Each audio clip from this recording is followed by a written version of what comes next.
Ciao ragazzi, qui Marchettino e oggi ci facciamo una chiacchierata per parlare delle tante novità del panorama automobilistico che sono state svelate questa settimana. Mi avrebbe fatto tanto piacere farvi vedere tutte queste novità dal vivo direttamente dal Salone di Ginevra, ma come sapete il coronavirus ha cambiato i piani e la routine di tante persone in tutto il mondo. Noi comunque non badiamo a spese e parliamo ugualmente di macchine.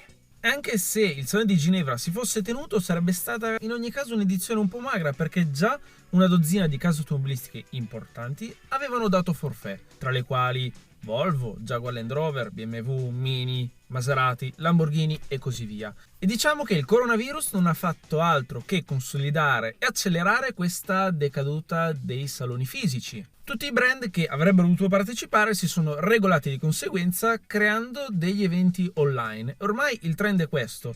Il coronavirus ha cancellato tanti altri eventi a livello globale. Io sono un appassionato di orologi, posso dire che eventi piuttosto importanti di questo settore sono stati cancellati per trasferirsi online. Per tutti i saloni fisici sarà un futuro molto brutto a mio avviso, perché il web permette di presentare prodotti in maniera più efficace, istantanea, affacciandosi a un pubblico maggiore con una spesa minore. Quindi a mio avviso, secondo me, Ginevra il prossimo anno sarà un salone molto magro. Per non parlare del salone di Parigi, flop totale, salone di Francoforte, cancellato e spostato a Monaco di Baviera. In futuro vedremo saloni sempre più digitali e meno fisici.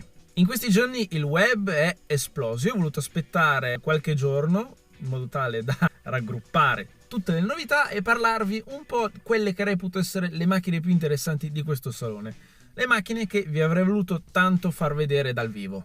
Partiamo subito da Koenigsegg, perché a mio avviso il costruttore svedese ha portato due delle macchine più pazzesche e interessanti di questo salone. Iniziamo subito dalla Gemera. Con la Gemera Koenigsegg propone sul mercato un prodotto piuttosto diverso e innovativo, perché qui vediamo la prima mega GT al mondo. In sostanza la hypercar delle Gran Turismo. Fare 400 km/h con 3 amici a bordo? Si può fare. La Gemera promette prestazioni a dir poco sbalorditive. Complessivamente questa macchina sviluppa 1700 cavalli e ben 3500 Nm di coppia. Da che cosa è generata tutta questa potenza? Il motore termico è piuttosto piccolo ma impressionante per la potenza che sviluppa. Stiamo parlando di un piccolo motore da 2 litri, 3 cilindri biturbo, in grado di erogare ben 600 cavalli e 600 Nm di coppia. Tutto il resto della potenza viene sviluppato da 3 motori elettrici. Fa impressione pensare che quel piccolo motore termico pesa appena 70 kg.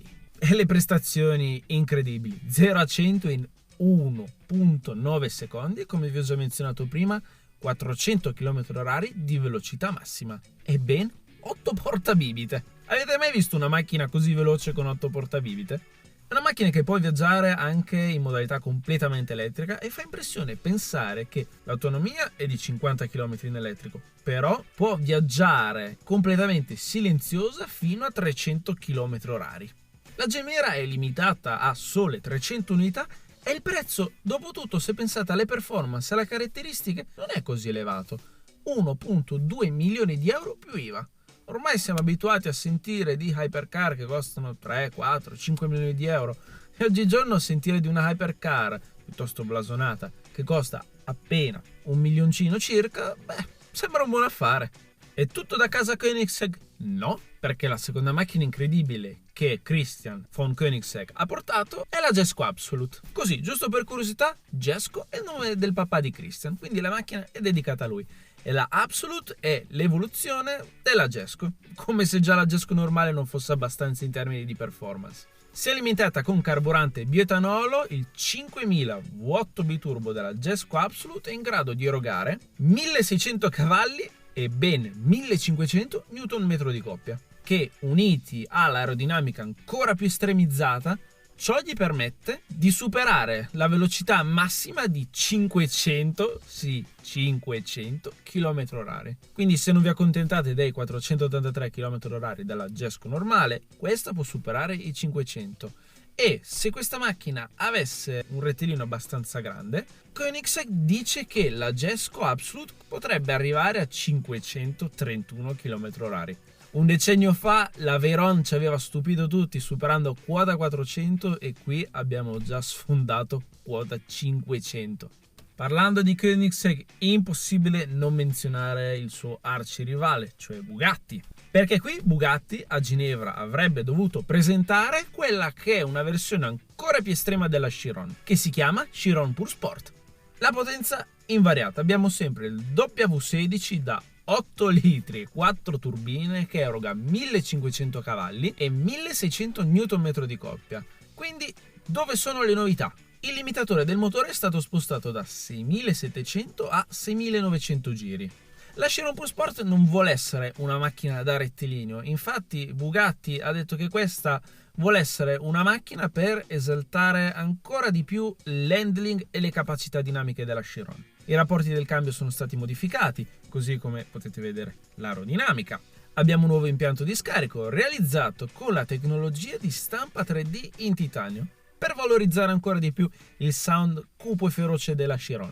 A livello di assetto sono state modificate le molle perché la rigidità è stata aumentata del 65% sull'anteriore e del 33% sul posteriore. L'ala posteriore fa impressione, è larga quasi 2 metri e rende la Chiron Pure Sport ancora più incollata sull'asfalto. E queste migliorie hanno diminuito di un po' la velocità massima, che si assesta a 350 km/h. Una cosa che mi fa un po' ridere è il peso, perché sì, qui Bugatti ha voluto esaltare ancora di più le capacità dinamiche. La Chiron Pure Sport è stata alleggerita di 50 kg, partendo dalla Chiron normale che pesa 2043 kg, potete capire che sti 50 kg non li avvertite neanche. In ogni caso, se volete essere uno dei 60 fortunati clienti di questa macchina, dovete sborsare ben 3,2 milioni di euro più IVA. Passando ad una delle novità più attese, o perlomeno per noi italiani, stiamo parlando del ritorno della famosa sigla GTA. Sì, ovviamente stiamo parlando di Alfa Romeo con la Giulia GTA e GTA M. Questa è la Giulia più estrema di sempre. La proverò? Non lo so, però sarei molto curioso di strapazzarla un po' in pista. Stiamo parlando di una delle berline più estreme che possiamo trovare attualmente sul mercato. Il motore è sempre il 2009 V6 biturbo portato da 510 a 540 cavalli. Però la miglioria che mi piace di più è la riduzione del peso, perché qui sono stati tolti 100 kg portando il peso a 1520 kg. E ciò permette alla Giulia GTA di scattare da 0 a 100 da 3.9 a 3.6 secondi. Due versioni, quindi GTA e GTA M. La GTA ha 4 sedili, mentre come potete vedere la GTA M è ancora più estrema in tutto e per tutto. 2 posti secchi, dietro troviamo solamente il roll bar, dietro, quell'ala è piuttosto vistosa. Qui abbiamo anche dell'aerodinamica attiva proveniente direttamente dal know-how del team di Formula 1. Dietro abbiamo anche un nuovo estrattore, con uno scarico completo in titanio della Krapovic. Io penso che abbinato a questo V6 il sound non deve essere niente male. Ripeto, io non vedo l'ora di vederla, sentirla e magari anche guidarla. Per limare il peso sono stati tolti anche i vetri posteriori, infatti i vetri posteriori e l'1.8 sono realizzati in Lexan. Altri particolari interessanti che rendono questa GTA GTM piuttosto cattiva e minacciosa, prima di tutto la fiancata allargata di 50 mm che dona ancora più presenza a questa macchina, e poi possiamo trovare anche i cerchi monodado, particolare che non troviamo su altre berline attualmente in commercio. È una macchina estrema in tutto per tutto e tra GTA e GTM solamente 500 esemplari verranno realizzati. Il prezzo non si sa. Qualche giorno fa ho provato la Porsche 997 Turbo e sono rimasto colpito.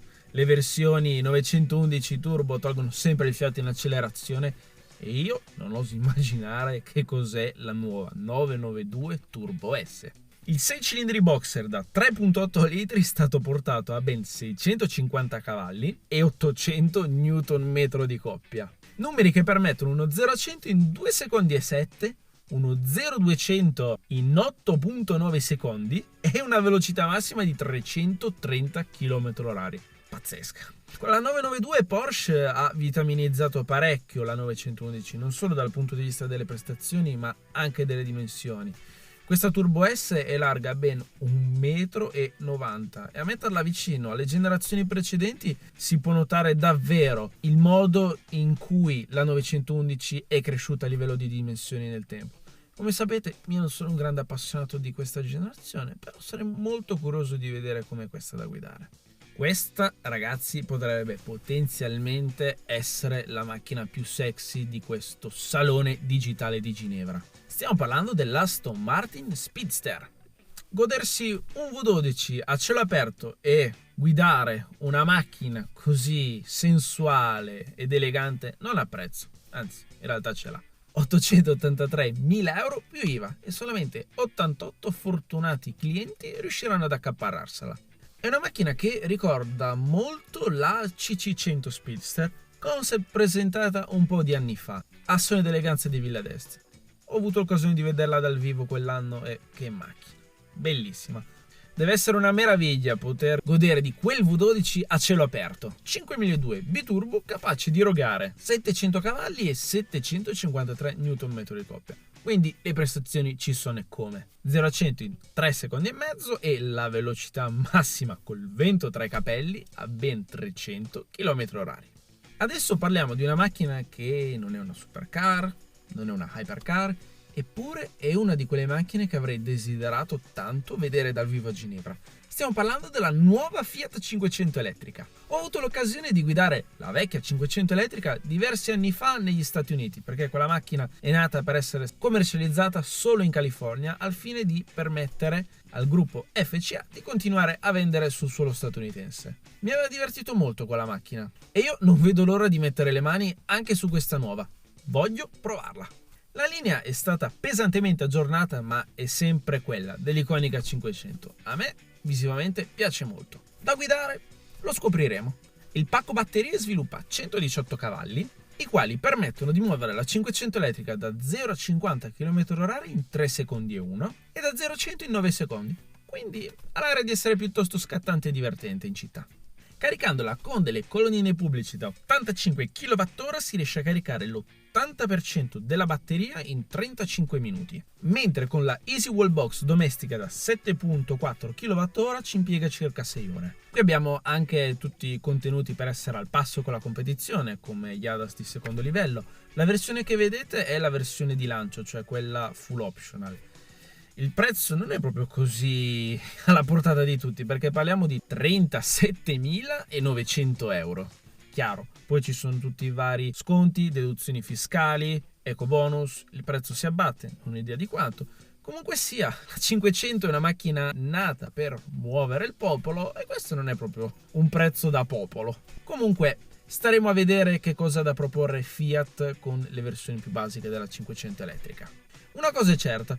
Finalmente Fiat si sta svegliando. Che sia la volta buona che si riescono a mettere in carreggiata con il resto della competizione? Last but not least, parliamo di un'altra macchina piuttosto esclusiva, bella e dannatamente costosa. Stiamo parlando della Bentley Mariner Bacalar. Prendete come base una Bentley Continental GT, trasformatela in una barchetta e aumentate il prezzo a dismisura. Ben 1,5 milioni di euro più IVA. Questa barchetta 2 posti secchi è limitata a solo 12 esemplari, tutti venduti. A cielo aperto ci si può godere del W12 biturbo da 6 litri, capace di erogare 660 cavalli e 900 Nm di coppia. Il punto forte di questa macchina non sono le prestazioni, perché già sulla Continental GT normale sono impressionanti. Qui Bentley ha voluto puntare molto sul fattore esclusività e anche il fattore personalizzazioni, perché come potete vedere dai dettagli questa macchina è personalizzabile a più non posso, in puro stile inglese. Bene ragazzi, queste erano alcune delle novità che ho reputato più interessanti di questo salone, macchine che vi avrei voluto far vedere di persona. Se fossi stato lì sul posto vi avrei fatto vedere di tutto e di più, anche delle chicche nascoste, come ho fatto con il vlog al salone di Los Angeles. Se avete visto, cliccate qui sopra. E questa è la fine del salone di Ginevra. Io spero vivamente che questa situazione di panico del coronavirus termini al più presto, perché la gente deve iniziare a tornare alla propria routine, normalità, l'economia deve riprendersi. Io mi auguro vivamente che questo salone, che a mio avviso è il salone più importante a livello europeo, continui a farci sognare noi appassionati per tanti anni a venire. Ragazzi, se vi è piaciuto questo video mettete like, iscrivetevi al canale se avete ancora fatto e come sempre grazie per la visione. Ciao!